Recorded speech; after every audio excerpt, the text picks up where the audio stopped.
to another episode of the Swords and Sports Podcast. One man's journey to read 52 fantasy books in 52 weeks and create 52 podcasts documenting the experience.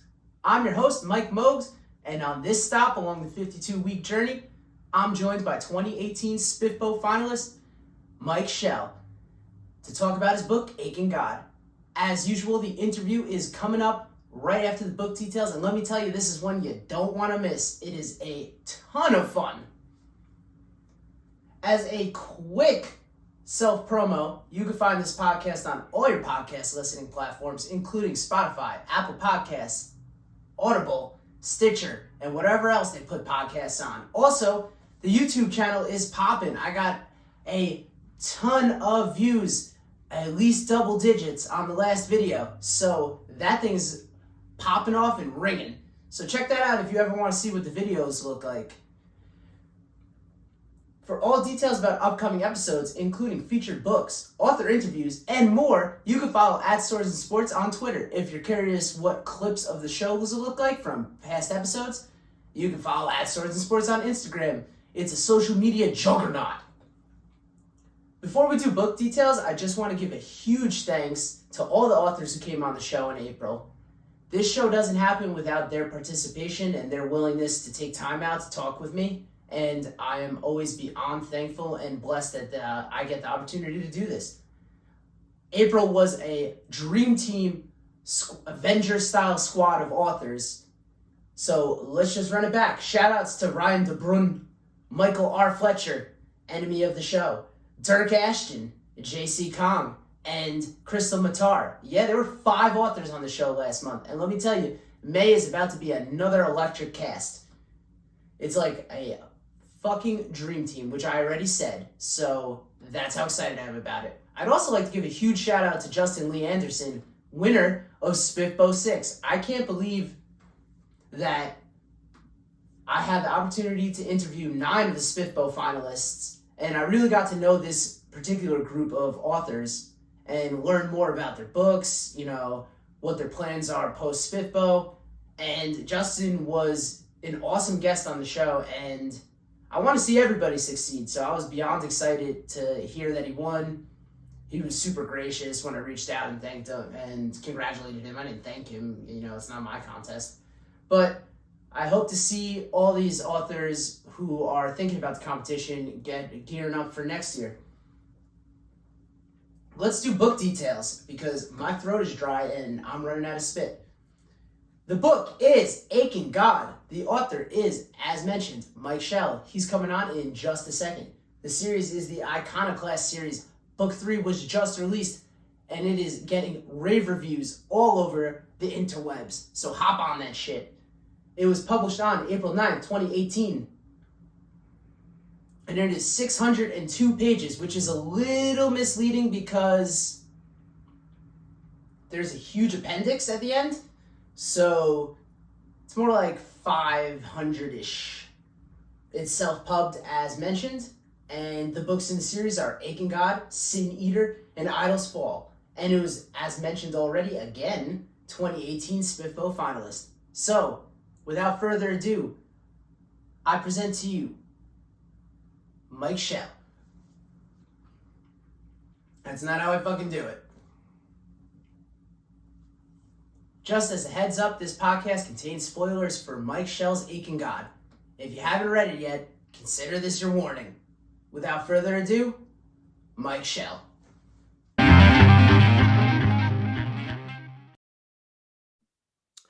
Welcome to another week, another episode of the Swords and Sports Podcast. This week, I'm joined by 2018 SPFBO finalist, the man, the myth, the legend himself, Mike Shel, to talk about his book, Aching God. Welcome to the show. Thanks for having me. Is that enough hype for you? I could go one octave higher. That's more than enough. In fact, I'd like you to take some of the hype back. I don't know if I could do that. Once the genie's out of the bottle, it's kind of all chaos. Okay. I don't think I've ever asked an author this, and I'm excited to get your opinion because you actually have some opinions on this. What's your favorite statue? Cellini's Perseus with holding the Medusa's head in the under the Loggia dei Lanzi in Florence, Italy. It's this fantastic bronze statue. I think That I'm is familiar just, with this. yeah. It's an amazing piece, but it's right off the Piazza della Signoria in Florence, which is my favorite place on the planet. And yeah, I always take several pictures of that particular sculpture when we visit. We've visited a few times. So are you like a statue enthusiast, or is it just this one in No, particular that I you're know. like, this is the one? This particular one, it's one of those things that, I was familiar with before I saw it in person. This kind of iconic image. Right. And it was kind of life-changing for me when I saw it in person. And I love art. And Florence, for Italian Renaissance art, you can't do any better than Florence, Italy. It's an amazing place. You've got the Uffizi Gallery, which is right around the corner from where the Cellini statue is, and then what is the name of it? There's a sculpture museum there as well, that has statues by Donatello, and I think there's an odd Bernini in there. I'm blanking. Well, let me tell you, already an impressive list of knowledge about this area. Have you ever thought of changing your author photo to, your head as the Medusa head? That's a great idea, except that unfortunately, Perseus would have nothing to grip. Oh yeah, I think we're in the same boat there. Yeah. Can't palm it like a basketball. Yeah, it loses some of the gravity if he were to palm it like a basketball. Yeah, a lot which of no effort doubt there. he could. So. Big hands. I was looking things up and looking for things to talk about, and I saw that on January 2nd, 2018, you had a Facebook post calling 2017 a cataclysmic year. So what would you call 2020? How do you keep up in the adjectives on that one? Gosh, I'm trying to remember what made 2017 a cataclysmic year, other than maybe what happened in November of 2016. But actually, it's the shirt that I'm wearing right now. You're not really going to be able to make it out because it's faded quite a bit. I bought it right after the November election in 2016. It is a man who is climbing into a bomb shelter, and the caption underneath is "See you in 2020." The section that I'm gone for 4 years. I'm checking out. Little did I know when I got this shirt what 2020 would be like. So I think we have to invent a whole new vocabulary to talk about what 2020 was like. Just a crazy, insane, catastrophic year in a lot of ways. Just crazy. If you had gone into that bunker in 2016 and you got out in 2020, you would have just turned right around and been like, all right, back in. 4 more years. All right. Like a groundhog or something. So you had a bunch of book ideas before this happened, such as you had like a Hunger Games before the Hunger Games that took place in Virginia. Where did you get that from? I've went deep into this. I wrote as an early adolescent. My first attempt was a kind of horribly derivative version of Logan's Run. I read the book Logan's Run before I actually saw the movie. Okay. And so I wrote this really derivative.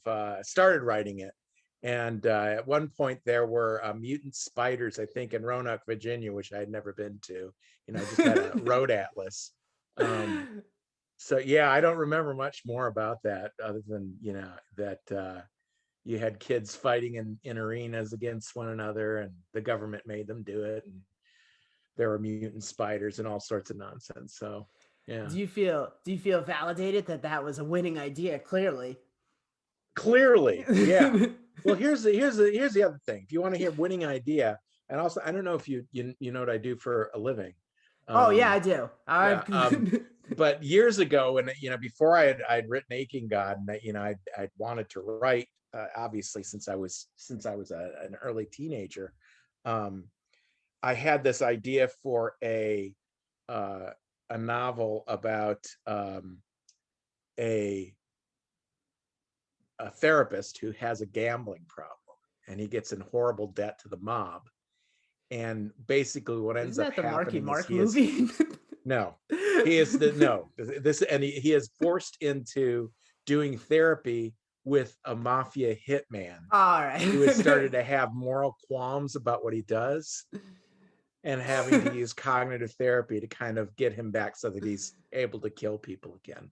So, the whole Analyze Me, first of all, it came out after that, and then The Sopranos as Right, well. that's what I So was thinking. I pretty yeah I that was all before that. So yeah, there are plenty of intellectual properties that I insist on getting some sort of cut in. Now, I guess the only logical follow-up question to that is, what ideas do you have right now? Because I'm looking to steal something. Because clearly you've got the minds for it. Well, here's the thing. I only don't realize things that are going to make enormous amounts of money. Um, and it's I can never tell which ones that they're going to be. So clearly, I mean, I don't mean to poor mouth, the work that I have done, because I've had far more success than I had expected, but certainly I'm not blowing the barn doors off with Aching God, at least not yet. Um, so yeah, I can't tell you anything right now. All my ideas are about this world that I've created, this for this trilogy, and where I'm going with it afterwards. And I'm looking at going forwards and backwards in time, and just kind of really excited about this world. So yeah, I don't think I'm gonna get you an early retirement, Mike, by Yeah, giving you a great idea. not gonna lie, I'm a little disappointed. I'm trying to get rich quick scheme, and I don't think I could steal your world. You're already doing it Yeah. and doing well. Let me tell you. Um, you co-wrote a high school serial when about your Jeez. biology teacher. Where did you get this stuff? Yeah, I come prepared. It doesn't seem like it because Man, I'm, smiling and don't seem prepared, but yeah, I got stuff. a buddy of mine in high school, we were on the school newspaper, um, which might give you an idea of my social standing in high school. Um, and we wrote a serial about a high school biology teacher who was a thinly veiled reference to the one of the actual biology teachers at the school, who was cloning students, or at least trying to clone students in his back room. So yeah, so, we we so we we described it as a story that was read and loved by dozens. Yeah. my question was it looking at the teacher favorably, or was it like you hated this teacher and this is why he No, was the it or was she no. was the villain? He was a great biology teacher, really well loved teacher at the school. All the characters were thinly veiled uh, uh, references to actual people with names. That the actually the biology teacher's name was Herman Bowden, and Okay. great biology teacher. And so the biology teacher in our story was Harmon Boating. So yeah, it's not as though we were trying real hard. And it was kind of a dumb slapstick kind of thing that usually just ended up with the teacher beating the hell out of it, somehow abusing the student in some way. So Did Herman ever take a look at it? Oh, yeah, I don't know that. I can't even remember. I mean, it had hilarious lines in it, like they cried out for their blood, blood, blood. They cried. So yeah, it wasn't as though it was terribly sophisticated or That's highbrow funny. thing, but yeah, Well, yeah. Herman's a big fan of this show, so I'm sure he'll be looking. I'm sure he'll be looking for you after this. Hi, Mr. Bowden.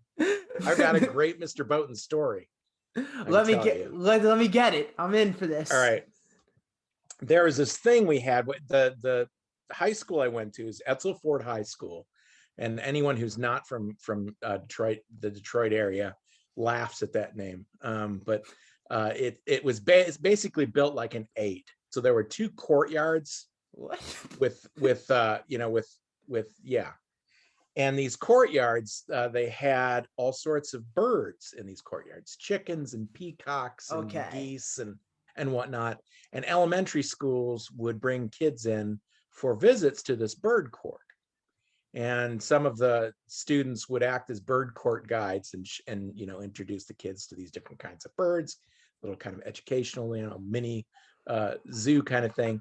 We also had an Indian python inside named Oscar. What? We would show to the kids, and we'd take Oscar out of his aquarium and show the kids the snake, and they could touch the snake and see it's not slimy and all this. So we did this. One day I came to class, and Mr. Bowden poked his head out from the back, and he said, "Hey, Mike, would you come back here and give me a hand with something?" Yeah, sure. So I go back there and I find him. Oscar the Indian python has got his jaws clamped around one of his gloved hands and is wrapped all the way up his arm. Oh It my just god. And as it turned out, apparently he fed the chickens and neglected uh, to wash his hands before he fed Oscar.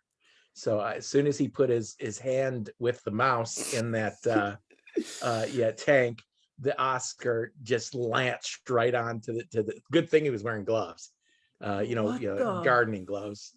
what And the so it was fuck? me and another guy basically had to slowly but surely unwrap the python from around Mr. Bowden's arm. So that would have happened about in 1981.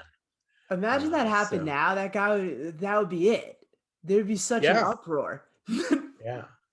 So Mr. Bowen's got balls. Shout out. yeah. She's. What did you think as your teacher was being eaten by a snake? First of all, let's Oscar was an impressive Indian python.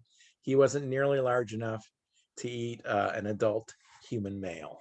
So Mr. Bowden was fine. I can see We why didn't put he. up with his belly aching about the snake on his That was in the rub some dirt on it generation. So exactly. I You're not gonna let a python keep me from doing what I need to do. I got kids to teach. I can see why this teacher became, the mystical subject of your first high school serial. Yes. Yes, the first episode, they got some scrapings from a student's fingernail, and when he was done with the cloning process, all he had was a giant fingernail that came out from this. So yeah, first Oh was a my! failure. Now, hey, you gotta start somewhere. Exactly. What would the parents have said if, like, the principal? I guess now they'd send out an email or something. Had to call everybody. Well, class is canceled. We had to send everybody home because a snake ate one of our teachers. Oh, wait, nobody knew about it. We went in his office in the front of the class. He's got his office door there. We just went. Both of us went back. I poked my head out after a while, and another guy that worked in the bird court. I'm like, hey, dude, come on back. we need to help. Get a hand with something because I couldn't do it all by myself. So yeah, this is you have to understand, this is the time when when kids at the on a weekend would leave and get on their bikes and say bye and not see mom and dad until the street lights came on. So there's a lot less monitoring of safety. Well, that now I'm thinking that would be on Instagram so quick that teacher would be in loads of trouble, Yeah. I'm sure. You said, wow, I got to get a picture of this. Right. Trust me, if my teacher was getting his arm eaten by a snake, the first thing I'd do is pull out my phone. Exactly. Think about the engagement. I'd go live right away. So you before releasing Aiken God, you did a bunch of work for Paizo Publishing, which sounds like the most Italian publisher ever. But and It's you're go ahead. I'm sorry. and you were Go ahead. writing Pathfinder novels, right? No, actually, I was writing. Paizo is a gaming company, Right. and even though Pathfinder does have a novel line, I was actually doing freelance work for their gaming, their RPG. Okay. So I wrote some adventures, some gazetteers for their campaign world, some articles for various other RPG related stuff for Pathfinder, which it was a blast. I did that for about 7 years, and I really think I owe it to them for giving me the know-how on handling large projects. So did you ever actually play the game? A little bit. I mean, I actually haven't played any sort of role-playing game since I was a teenager, and I'd always continued to be interested in it. And right? Yeah, the idea, I love the idea of being a DM and making stories from that. I mean, that's what appealed to me. And so yeah, I when I ended up starting writing for Paizo, it was after years being away, because I had written something for Dungeon Magazine back in the early 90s that had I found out after the fact had been really popular. And that's what got me back into writing for Paizo. I just kind of found out serendipitously like 19 years later. I always wanted to I always had my interest in fantasy and science fiction and the storytelling aspects of role-playing games. But I played a few short games with Paizo folks and some games at Gen Con. But for the most part, it's the writing that I really enjoy doing. Probably because you're now too good at the game. You're behind the scenes. You'd be the best. It's not exactly how an RPG works, Mike. But no, that wouldn't be the reason. I agree to disagree. So Okay. what do you think with the internet? I mean, what does that feel like to find out that something that you were doing was really popular? It might have changed the whole trajectory of your life if there was the internet. Like, I mean, there was the internet, but like now it's not in any but, discernible shape of what it is today. I mean, it was the early 90s, so it was just a shadow of what it was now. And I don't know. I can't imagine that basically what happened for me is I really wanted to write, but and write creatively, but I wasn't someone who dealt real well with rejection, which is something that that kind of stamina and ego strength writers really need. And I just thought, I'm not going to be able to make a living doing this. I got to do something where I can actually make a living. And so I kind of set this dream aside. I worked, I had a bachelor's degree in psychology is what I got from undergrad, which is, those of you who are pursuing undergrad degrees in psychology, they will be useless. Yeah, go into coding or something. Graduation. Yeah. I mean, it's a bachelor's degree. I take it back. It's not useless, but there's not a whole heck of a lot you can do with that. I ended up working in patient psychiatry for a few years, and then I also worked student development at my alma mater, and was involved in residential life for a couple of years before I went back to grad school. And right before I re-entered school, I wrote this adventure for Dungeon Magazine, which was put out by the people who published Dungeons and Dragons at the time. And that was, I didn't look back. I mean, then I had 4 solid years of graduate school, year internship, and then entered my career. And then it was about 2010 that I thought, I wonder if there's anything on the internet these days about that stuff that I wrote. So I'd actually written 2 adventures. It was the second one that turned out had been really well received, and actually it was voted the best adventure submitted to Dungeon Magazine in its run by industry professionals. Did you know So that? I was blown away by it. And they had actually 3 years before that, they had done a revision of it with the newest version of Dungeons and Dragons, and it was the feature of Dungeon Magazine, right? This thing being, this famous module that was back from the early 90s. And they had tried to find me, but since Mike Shel is a pen name, they didn't know, they couldn't find me. So I ended up approaching the creative director at Paizo, James Jacobs, and saying, hey, I just found this out, and that's really cool. And I'd really be interested in writing again. I'm wondering if I could write for Pathfinder. And Paizo, James and Paizo and some of the other folks, the developers I worked with, were incredibly welcoming and held my hand as I learned the system, because I'd been away from the hobby for 20 years. Right, you left at the top of the mountain, so now you got to Yeah, start climbing again. yeah. And ended up writing for them then for the next, well, good grief, next 7 years, until I ended up writing the novel, which started off as an idea for an adventure module. Right. Do you think there's anybody out there who was like, "Oh my god, this is the greatest thing ever. What the fuck happened to this guy?" and was just hated you for that, for never writing anything again? Oh, well, there are a lot of people who did that. I mean, it was mostly, you know what? I don't know how many one-shot things were written by people who never did anything again, and kind of, that was, I was a teenager then, I'm not interested in that stuff anymore. I'm a grown-ass man. I don't play with Dungeons and Dragons and dice.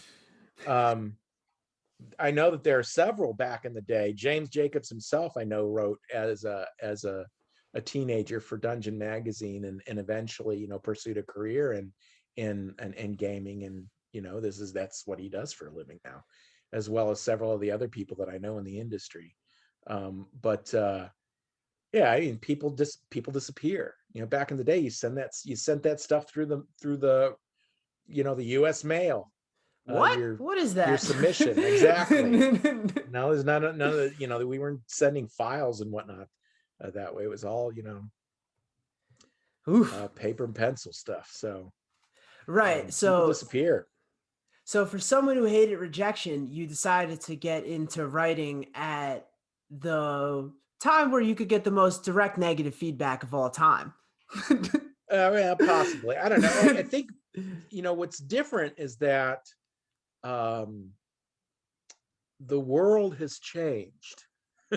And in ways so substantial that self-publishing was an option in a way that had never been an option, back in the 80s and 90s. I mean, and even, good grief, even in the early aughts. Right. The fact now that you see a lot of self-published work is indistinguishable in terms of quality from a lot of trad published novels. And some people are making a good living doing this, and well deserved. You look at people like Will White. Everybody loves him. He is the Yeah, hero. He is yeah, the he's like the pinnacle. But you look at someone like Evan Winter, started off self-publishing right. Rage of Dragons, and he got snatched up by Trad, and now he's kicking butt. But uh, ML Spencer with Dragon Mage is doing really great. Davis Ashura's Testament is doing incredibly well. Bryce O'Connor, that we've got some really big names out there that are doing very well, and I think it's exciting. It was the Wild West. Things are getting a lot more regimented now, and I think it's tougher to break through than it was in the earlier days. But it's the gatekeepers no longer have the only keys to people's interest, and I it's agree. exciting. And that was the way. That was, I think, in the end, it was probably going to be the way that I had to get in, because the idea of querying for an agent, and then shopping around for a trad publisher, it just wasn't going to work for me. I'm not ancient, but I'm certainly starting this game a whole lot later than a lot of writers do. I mean, I was let's see, 2018, I was 53, 54 Right. when I published the first book. Right around that Um, age when people are doing other midlife crisis stuff like buying the yeah, red convertible or deciding to run a marathon having never run before. You chose even more time consuming hobby to pick up. yes, yes, I did. Um, Shout out to that editor at Tor who told you Auric is too nice. Fuck that yeah, guy. well, no, actually, No. that guy is awesome. And his he was very generous with his time, to take the time. I mean, the idea that I got someone, what you're referring to, just kind of clarify, there was an editor at Tor who handled for a while some of the Pathfinder novels, and because he knew I did work for the gaming side of Pathfinder, I ran into him at Gen Con and asked if he'd be willing to take a look at a novel I'd written, and I gave him a copy of the novel, and he took a look at it, and we ended up having lunch together, and he basically told me that this novel was well written, that it was better than 80% of the stuff that came across his desk, um, but that it would not be picked up in all likelihood by a New York publisher, meaning one of the big Right. publishing houses, because it didn't fit what they were looking for at that time. And I'm not sure how much that's shifted now, because even in the 3 years that I've been in the game, things have started to shift. But I think that they were looking a lot more for more grimdark uh, stuff, and Yeah, that was that was hot. not a direction I wanted to go. I mean, I really wanted to have an unequivocal good guy. um, I mean, I think that the world of the Iconoclasts trilogy is very dark, Yeah, it's not a and pretty happy place. gruesome, but there are people to root for, and uh, I think that and maybe that was his polite way of saying that he found my main character boring. It's also a possibility, but I think he was really generous with his time, and the idea that this unpublished author would get an editor at Tor to take a look at his manuscript.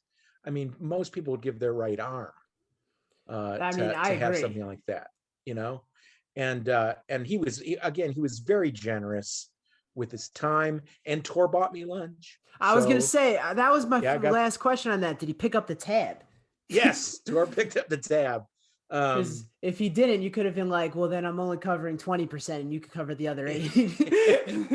No, it's yeah. So the editor there is, again, very good guy, and it's just the right now the publishing industry is really, I mean, I think it's actually, I don't know how interested your audience is actually going to be in all the ins and outs of this stuff. I think that we're really at a time when things are changing.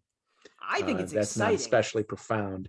I think it's thrilling. Yeah. I mean, again, I don't know how many other people there are out there like me who have had this dream. And if I don't make another dime off of any of these books, um, I do have 3 novels sitting on a bookshelf that I've published that I will have for my son to look at, you know, and for me to say I accomplished this thing. You know, it's incredibly satisfying. The fact that it's had some modest success and people have responded to it, I can't tell you how wonderful that feels. You know, um, I it's a dream come true in a lot of ways. I mean, it's awesome to see you realizing that. And I actually believe that this changing landscape benefits people who are really go-getters and dream seekers because there's a lot less of that gatekeeping. I have self-published authors on here all the time, and Mm-hmm. that's one of the more positive aspects that I get out of it. Mm-hmm. So, are Yeah, we ready? and people, I'm people who prefer to have more control over their product, to what they're producing. You know, this is their art. um Self-publishing is you get to decide everything, for good or for ill, right? um so people who want to have more control, you know, there are some people who they don't want to hire an artist and go through that process, or have to pay editors and book designers and learn the ins and outs of the, you know, the mechanics of getting something published. They don't want to mess with that. Right. But those who are a little more entrepreneurial, or even people like me, because I am not entrepreneurial, and I actually, you know, a lot of this stuff is against my nature, but I'm connected with enough self-publishing authors. It's an incredibly generous community, um, that have held my hand and walked me through the steps. And you know, people who are much better suited to doing that kind of work and figuring it out, help me to get it out there. And most of my energy ends up going into the writing and maps, I guess, fiddling Yeah, with you're maps. a big maps guy. I know. Shout out to the Terrible 10. Let's do some book questions. I got some stuff for you. All right. Um, in your professional opinion, how does Oric get over his daddy issues? Daddy issues. Well, he's got his daddy issues are mostly from an emotionally and physically abusive father. um I think in a lot of ways he has, even at the outset of Aching God, he certainly has made a life for himself. He has a good deal of confidence in his abilities, and really the what injures him, makes things difficult for him, is the trauma of the life he's chosen to live as an adventurer, which was something that I was especially interested in exploring. You know, they talk about write what you know. Well, you know, I don't know magic and sword play and monsters, but I know trauma. That's what, you know, I'm a psychotherapist, so uh, that was a way that I could get that angle of what, um, you know, writing what I know. And so the trauma of losing his, you know, his colleagues, and overcoming what we would call post-traumatic stress disorder, really it had more to do with the influence of a certain um, magical sword that he ends up getting thrown in his path. I mean, yeah, I agree. I still think my man needs a little help. How did Glutton get so fat? He likes to eat. He likes a good sauce. He makes them Yeah. rain. Queen Genevieve. Am I saying that correctly? Genevieve, yes. Genevieve. I'm terrible at pronunciation. Now, she is obviously Queen Elizabeth at this point, right? I mean, they're the same age. Yeah, it's Queen Elizabeth past her sell-by date. I actually Is think of her more as Queen Elizabeth the First. Because the she starts off as they think of her early reign, and actually when we talk about her early reign, the first 40 years, ridiculous. as a golden age, right? And she was a magnificent ruler, and yeah, but it was actually Elizabeth first that I was thinking of when I wrote Genevieve. What happens if she sticks around a lot longer than she's supposed to? Well, that's gonna happen at this rate. Yeah. Is she the most relatable character? There's nothing. There's nothing better than doing your job well for a little while and then being like, "Fuck this! I'm bored. I'm about to go wild with it." Yeah, I don't know how relatable that is, especially it becomes a progressively more problematic issue in the second book, and kind of escalates. So, yeah, I don't know how relatable eventual cannibalism is. So, If you're hungry. yeah. So, I don't know. I'd throw a big carnival if I was alive for 150 plus years. I'd be like, let's get real wild with it. Let's see where we can go. Um, is the greatest reason to get knighted purely based on height? It's that was a joke there, both on him and me. I'm not a tall gentleman. Neither am um I. yeah, and so I thought that the conceit is that in the book it comes out that the only reason that Oric was knighted was that the queen, who is again past her sell-by date, realizes that all of the other knighted individuals in her throne room are tall, and wondered why she didn't have any knights of shorter stature, and knighted Oric on the spot. I So love it. She gets more yeah, and more likable as time goes on for there, me. yeah, provided she doesn't get a bit peckish. A little look, she's got her own things. What is the survival rate of the Syriac League? Syriac League. Syriac League. Yeah.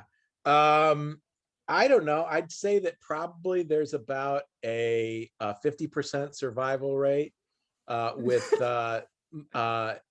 maybe 40. Yeah, no, I'd probably say it's more like a 40% survival rate, with about 30% of those surviving ending up somehow making their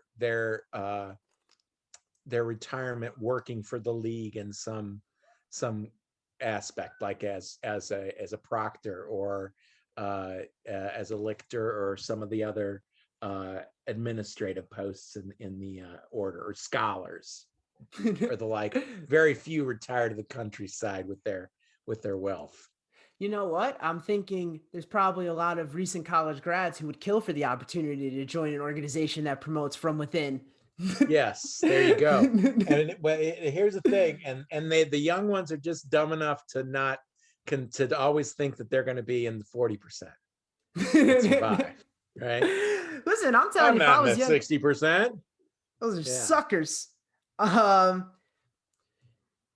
were Ubrick's songs good enough that you could almost forgive him for team killing?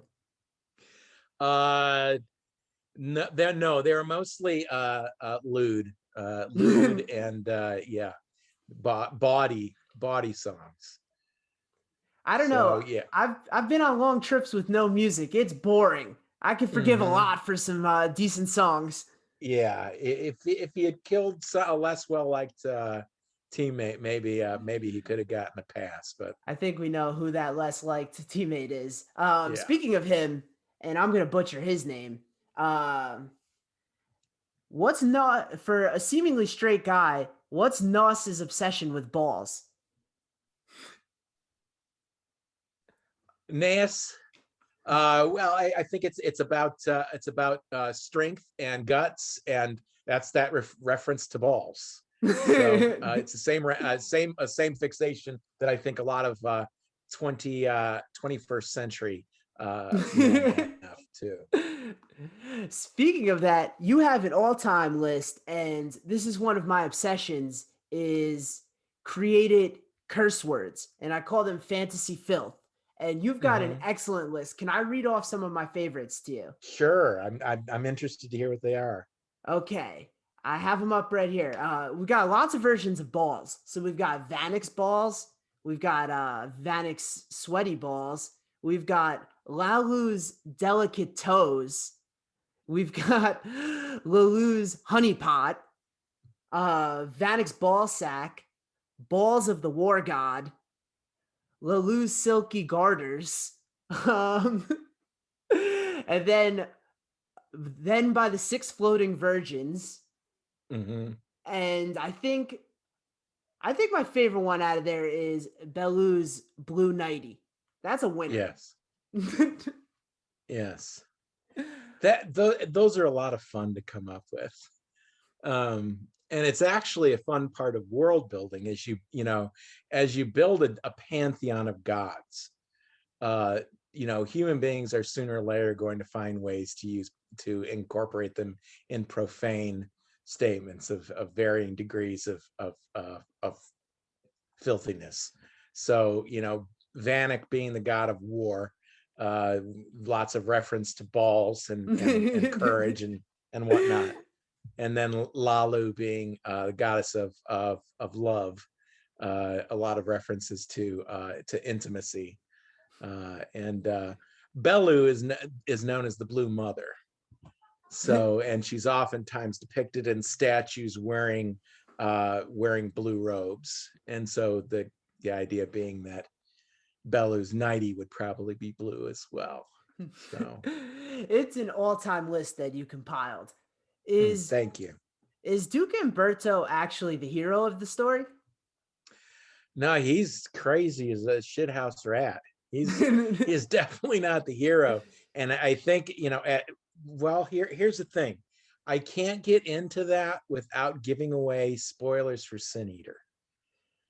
Oh no, I'm trying to get you back on here. I can't have you spoiling your own book. Yeah. So just so you know, it looks like that the sword Zada Shayla was gifted to Oric on this crazy Duke's whim, right? In the spur of the moment, it seems to be he hands it to him. And I think that one of the criticisms that some people had is that it looks like a Deus Ex Machina, where this sword that the entire mission wouldn't have failed if they didn't have this sword. So it's just too serendipitous that it just seemed to be placed in his hand, and there is a reason it's there. Oh yeah, And I figured that. yeah, and I mean, if people notice that the sword is actually figured very prominently on all three book covers. So Gotta, it's yeah, there you go. who in your life had a cold and you thought, wow, this is so annoying. I wish I could just slit their throat? Myself. Yeah, those times where you can't stop coughing, and it's kind of maddening. You forget what it's like. You're all congested. You forget what it's like to breathe through your nostrils. To be able to sit for 3 minutes without having to cough again. So yeah, I think that was my own experience. While a dramatic cure for the cold, it is effective. Absolutely effective. Is the Aiken God the best negotiator in the world or the worst negotiator in the world? I would say that he he overshot his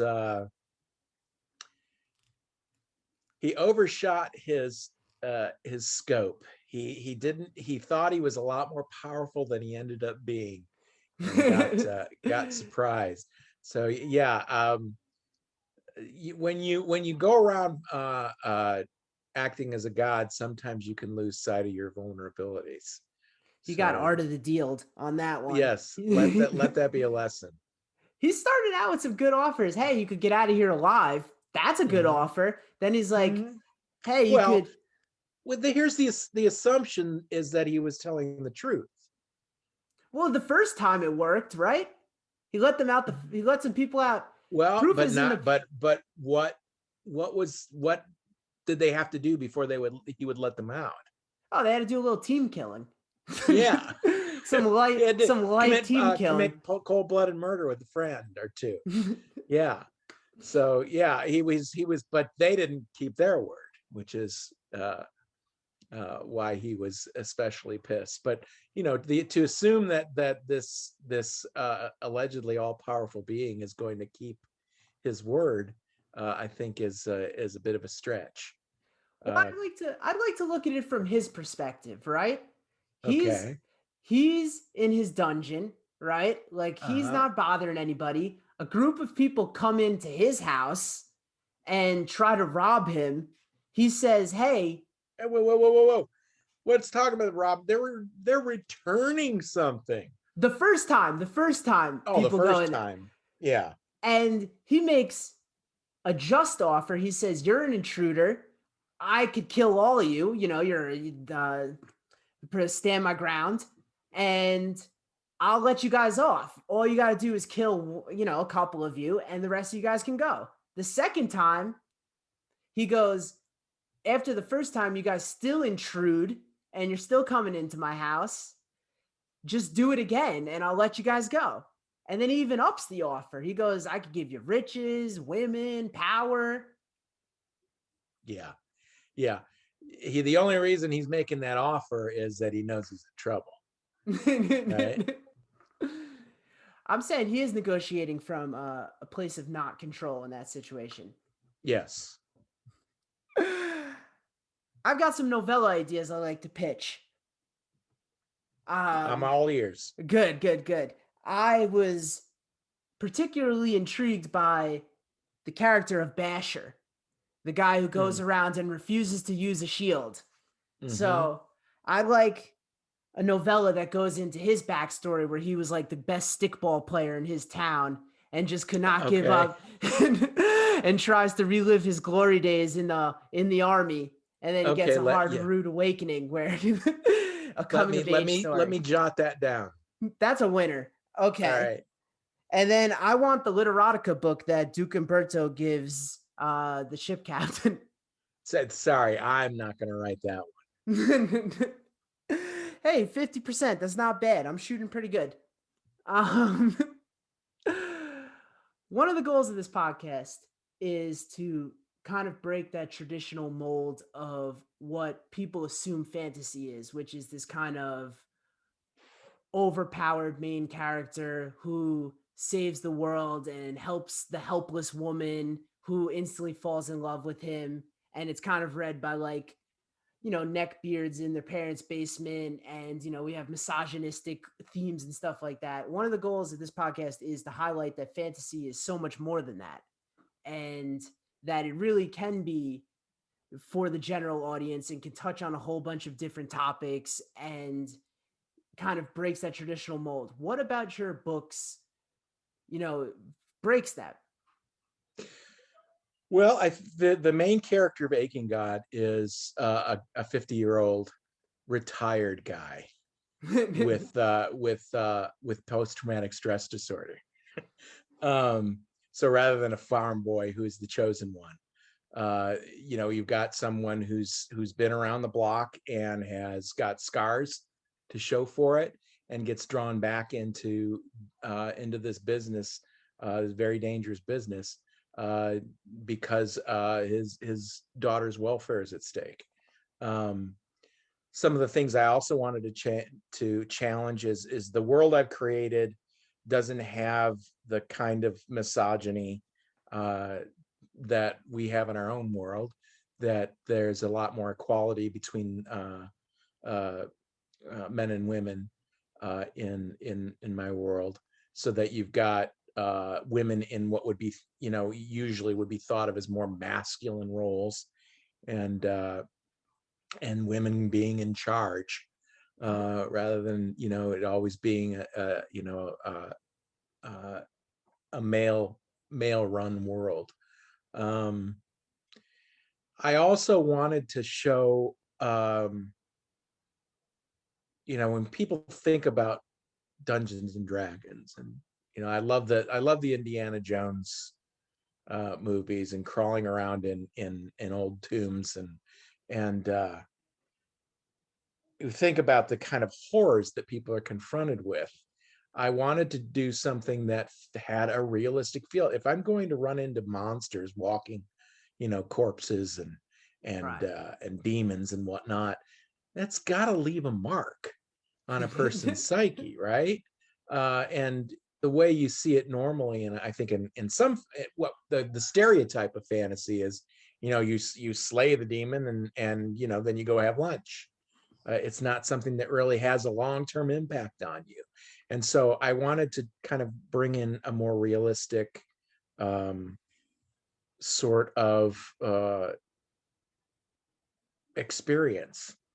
I wanted this to feel like a real world, that wasn't all just heroes that were perfect. I wanted an unalloyed hero, Right. but I didn't want him to be perfect, without fears, without doubts, without uncertainties. So that's really where I was going with the series. I wanted something that felt what's something that I would like to read. Great. Thank you. I think that is such an important answer. Uh, I'd like to follow that up with something stupid. Will Syrah ever go messing around with animals again? I think she learned her lesson, first of all, to give wild animals a wider berth. Not everyone wants to be your friend. Right. I mean, sometimes I see some puppies and I'm like, yeah, that dog might bite my leg off. Yeah. I think that's everything I have. Where can people find you? Well, I'm available exclusively at Amazon. Aching God and Sin Eater, the second book in the series, are both available at Amazon in print, digital, and audiobook format. You can buy the audiobook through Amazon or through Audible. Simon Vance is the narrator. Simon is well known in the industry. He's done the entire Dickens catalog. He was the narrator for Dune. He's really a big name, and I was incredibly lucky to get him as narrator for the series, and he does a bang up job. The third book, the conclusion of the trilogy, Idle's Fall, actually releases tomorrow, April 21st. I'm not sure when this will be released, but It'll be released by the time, the book will be released by the time this comes out. yeah. So the trilogy will be completed, and the print and digital versions will be available on the 21st of April 2021. And then the audiobook version of Idle's Fall will be available in the middle of August, I believe August 17th. Oof, So you got a lot coming up. Yes, I'm excited about that. But also, and I don't know how late this is going to be out, but the first book is going to be 99 cents the 21st through the 27th. Hey, you might miss that The sale on digital this. version. Yeah. So buy it. If you haven't already bought it, it's so good that I would pay full price twice for it. There you go. And where can people follow you on social media? Mike Shel author on Twitter. And I have a Facebook page that I rarely touch. So mostly it would be on Twitter. Then I've got my own website, mikeshel.com, that I post some of my RPG stuff and the fiction, and a few odds and ends here and there. Great. Thank you so very much. It took us a while to get on the horn together, but we made it happen, and I'm super excited. My pleasure. Talk to you soon. It was very interesting to get to ask an author what their favorite statue is. I gotta admit, out of the however many authors I've interviewed, that's the first one that has statue preference that I'm aware of. if you're an author and you've been on the show and you have a statue preference, let me know, because maybe that's something that I'm missing in the content game. Always looking for a new angle. I just want to get right to the closing statements because I already talked way too much in the beginning of this episode. So, books on the horizon. Let me tell you, I told you May's going to be electric, and let me just tell you what I've got cooking up. Next week is going to be Trader's Hope by recurring guest Virginia McLean, right in time for the release of the third book in the series, which has a very complicated name that she says very well and I say very poorly, so I'm going to let her talk about it. Then after that is The Path of Flames by Phil Tucker, another Smithbow, a former finalist. And then after that, I'm super excited to bring international best-selling author M.L. Spencer on the program to talk about her new series, Book 1, Dragon Mage. Thank you everybody for all the support. I look forward to putting as electric a May forward as April was. And I really can't do that without everybody reaching out and telling me that what they like about stuff, like and subscribe and rating, all that corny self-promo stuff. So everybody keep on reading. Till next week, peace!